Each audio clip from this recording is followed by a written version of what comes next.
কুরুক্ষেত্র মনুষ্য জনে যুদ্ধ আরে সময় সব করে থাকে যুদ্ধ আরে যুদ্ধরে থাকে জয় আউ পরাজয় কেতবেলে জয় পুଣି কেতবেলে পরাজয় আরে ମୁଁ ଜଣେ ପରାଜିତ ଯୋଦ୍ଧା ହଁ ମୁଁ ଜଣେ ପରାଜିତ ଯୋଦ୍ଧା ତଥାପି ମୋ ଦେହରେ ପ୍ରଭାବିତ ହେଉଛି ଯୁଦ୍ଧ ଦେଇ ଡାକ୍ତର ରକ୍ତ ମୁଁ ବନାଗ୍ନେ ବନ ଯୋଗ ଆଗ୍ନେ ମୁଁ ବନାଗ୍ନେ এই বনাগ্নেটা ধরে যা উপরে চলে তা সব অংশটা জলি পড়ি পাউস হয়ে যায় বর্তমান মানিক্যগড় রাজা দেবদত্তর সব অংশটা হব পাউস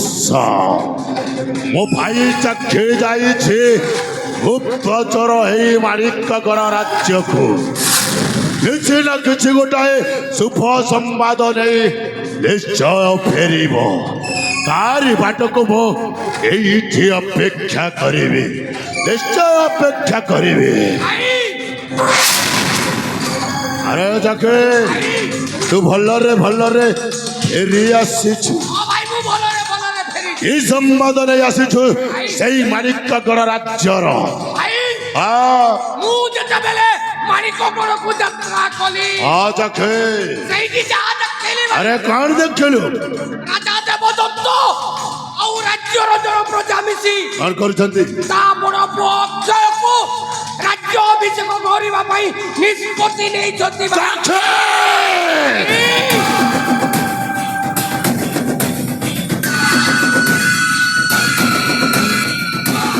রাজা ও রাজ্যর জনপ্রজা মিশি অক্ষয়କୁ রাজা କରିବା ପାଇଁ ନିଷ୍ପତ୍ତି ନେଇଛନ୍ତି ସେଇ ବନାଗ୍ନେ ବଞ୍ଚିଥିବା ପର୍ଯ୍ୟନ୍ତ ସେଇ ମାଣିକ୍ୟଗଡ଼ ରାଜ୍ୟରେ କେହି ରାଜା ହେଇପାରିବେନି କେହି ନୁହଁ ଏ ସମ୍ବାଦ ମୋ ପାଇଁ ଅଶୁଭ ସମ୍ବାଦ ଶୁଭ ସମ୍ବାଦ ବି ଅଛି ଭାଇ ପ୍ରକାଶ କର ସେଇ ଶୁଭ ସମ୍ବାଦ ଏଇ ଶୁଭ ସମ୍ବାଦ ହଉଛି ଆସନ୍ତାକାଲି ରାଜା ଦେବଦତ୍ତର ବେଣୀ ପୁଅ କଣ କରୁଛନ୍ତି ଅକ୍ଷୟ ଅଭୟ ଦିଗ୍ବିଜୟ ଯାତ୍ରା କରିବେ ଭାଇ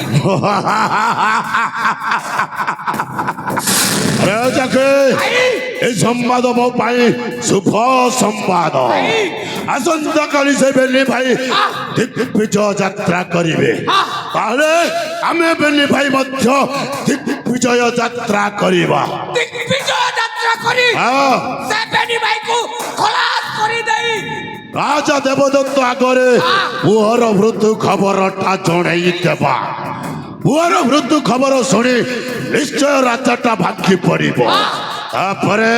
ମାଣିକଗଡ଼କୁ ଆକ୍ରମଣ କରିବା ହେଲେ ଚାଖି ଗୋଟାଏ କଥା ଆରେ ଦିଗ୍ବିଜୟ ଯାତ୍ରା କରିବାକୁ ହେଲେ ଅସ୍ତ୍ରଶସ୍ତ୍ର ବୋଲି ଆମ ପାଖରେ କିଛି ବି ନାହିଁ ଅନେକ ଦିନ ଧରି ଆମେ ବେନି ଭାଇଟା ଏଇ ବଡ଼ ମଧ୍ୟରେ ରହି ଆସୁଛୁ ସେ ସବୁ ଆସିବ କୋଉଠୁ ସେଇ ମହାଭାରତର କଥା ଆରେ କୋଉ କଥା ସେଇ ମହାଭାରତରେ କଣ ହେଇଥିଲା ପଞ୍ଚୁ ପାଣ୍ଡବ ଗୁପ୍ତ ବନବାସ ଯାଇଥିଲେ ଯାଇଥିଲେ ଚାଖି ଗୁପ୍ତ ବନବାସ କଲା ସମୟରେ ସେମାନେ ଅସ୍ତ୍ରଶସ୍ତ୍ର ସବୁ ଗୋପନରେ ରଖିଥିଲେ ରଖିଥିଲେ ଠିକ ସେମିତି ରାଜା ଦେବଦତ୍ତ ଯେତେବେଳେ ଆମକୁ ଧରିଦେଲା ମୁଁ ଅସ୍ତ୍ରଶସ୍ତ୍ର ସବୁ ଗୋପନରେ ରଖିଛି ତୁ ସତ କହୁଛୁ ହଁ ଭାଇ